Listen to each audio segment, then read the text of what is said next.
Estou aqui na pastagem. Gado bovino. Olha aqui.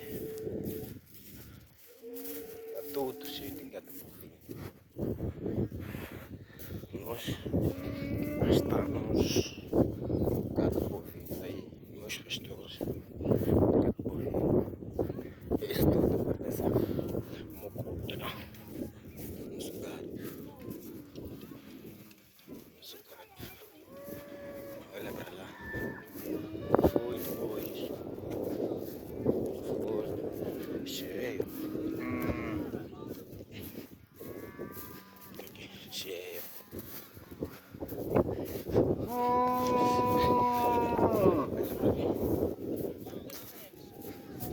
Bora, mano.